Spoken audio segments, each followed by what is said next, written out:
Welcome back to Locked On Buffs. I appreciate you guys for tuning in every single day, making me your first listen of the day. We're free and available wherever you get your podcasts. Make sure to like, subscribe, follow, join the everydayers, if you will. My everydayers are people who comment, they like, they subscribe, they give me 5 stars, and they support the show for as long as it's been running, right? And we're approaching 7,000 subscribers, and I'd really love to get there ASAP so that way I can release the next interview.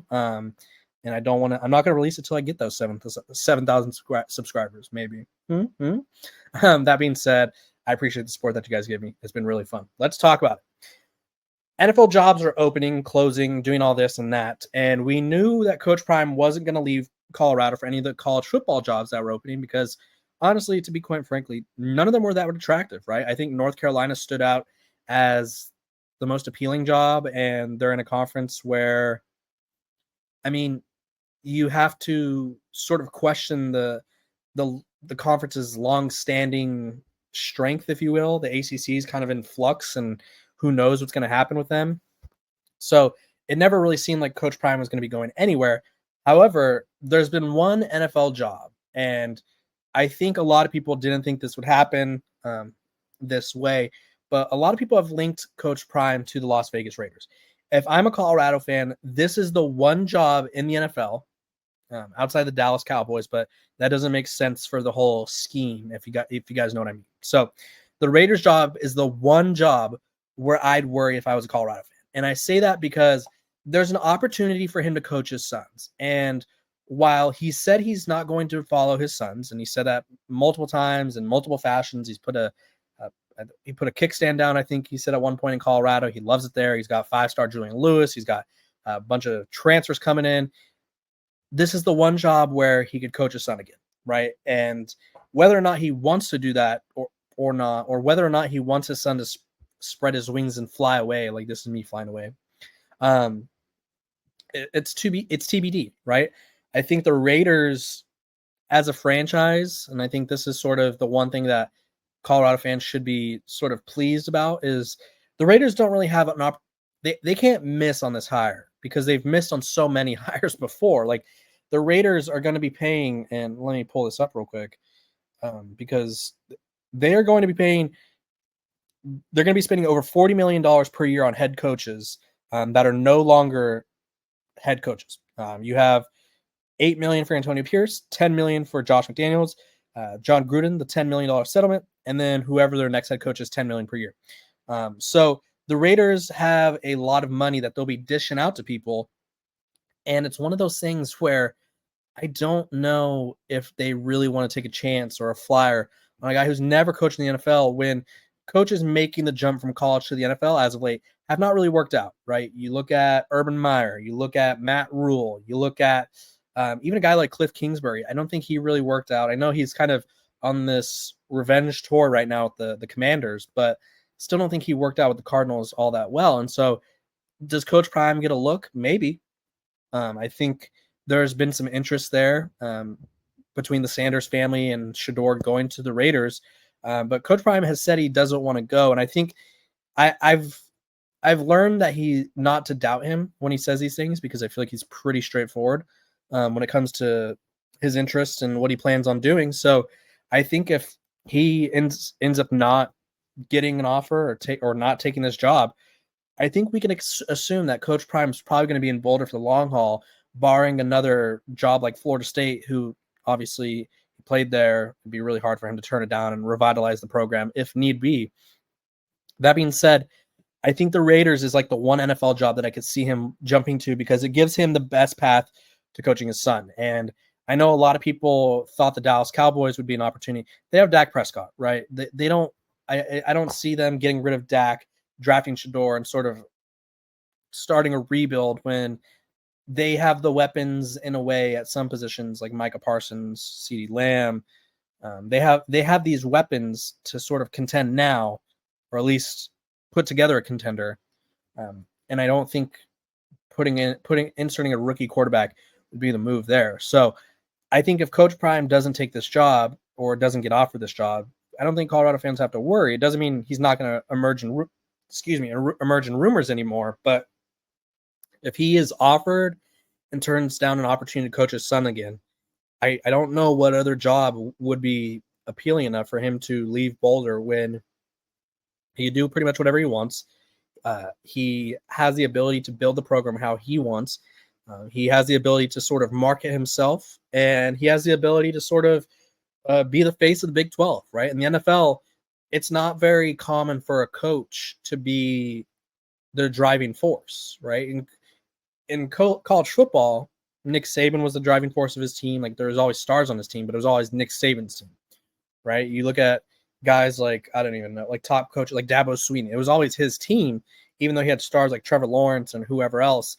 It was always Dabo's team. And I think once you go to the NFL level, you lose that. And I feel like Coach Prime secretly enjoys the notoriety. And I just don't feel like the NFL offers that. Plus, the NFL could put him in a stressful situation where, hey, does he have to make a decision to bench his son? Or does he have to make a decision to move on from his son or not play his son right away because he's not ready or something? So I think he likes what's going on in Colorado. I expect him to stay in Boulder.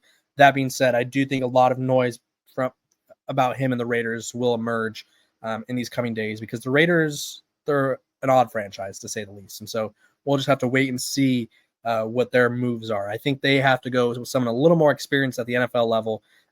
Granted, Coach Prime has said he's not interested in the NFL level, but I think if there were to be a job that would perk his interest, it'd be this one. I just don't think it'll perk his interest enough. When we come back, we're going to be talking about Colorado's latest transfer portal addition. This episode of Locked on Buffs is brought to you by FanDuel. From big upsets to game-winning drives, the NFL playoffs are better with FanDuel because right now, new customers can bet $5 and get $200 in bonus bets guaranteed. That's $200 in bonus bets, win or lose. The FanDuel app gives you everything you need for live bets, same-game parlays, and so much more. Just visit FanDuel.com and join today, and you'll get started with $200 in bonus bets. That's FanDuel.com. Make this playoff season unforgettable with FanDuel, an official sportsbook partner of the NFL.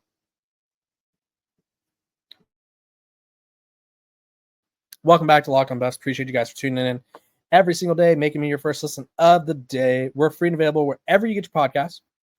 So make sure to like, subscribe, and follow so that way you don't miss out on a moment of the coverage. I appreciate you guys for listening to me every day, yak it up, chat it up.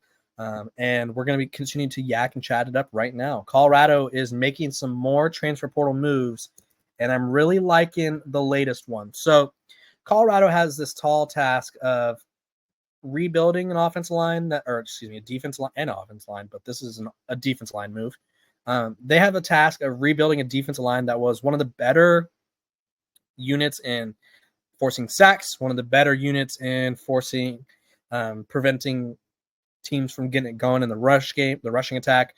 And so they went out and landed Tavion Coleman from Texas State. And he's one of those guys who, I don't know if he starts right away. I'm interested to see what he sort of, I guess, molds into. But he's a guy who was highly sought after in the portal. He's a guy that had some major programs coming after him, and he ended up picking the Buffs. Had a productive couple seasons in San Marcos, I believe is how they say it over there in Texas. But he picked up offers from South Carolina. He had some SEC offers. He had offers, and I think the cool part about Colorado's success this past season is they're starting to get guys who are being recruited by other places. And he had offers from Arizona, Cal, James Madison, Purdue, South Carolina. I think he was kind of on the up and up in terms of recruiting prospects in the portal, and Colorado lands him. And I think he's a guy that should play a key role because you have guys like Anquin Barnes returning. You have a defensive line that I think really found a groove, and I'd be interested to see sort of what he turns into because you just sort of look at what Colorado's been struggling with or what Colorado struggled with in their losses was physicality. And the more physical guys you could get up front, the better, right? You can't be getting pushed off the ball and expect to win games. And so Tavion Coleman is a fun addition. I'm going to bring up his PFF grade right now because I thought he played well. He had according to PFF, he graded out as a 279th overall player at his position, defense lineman.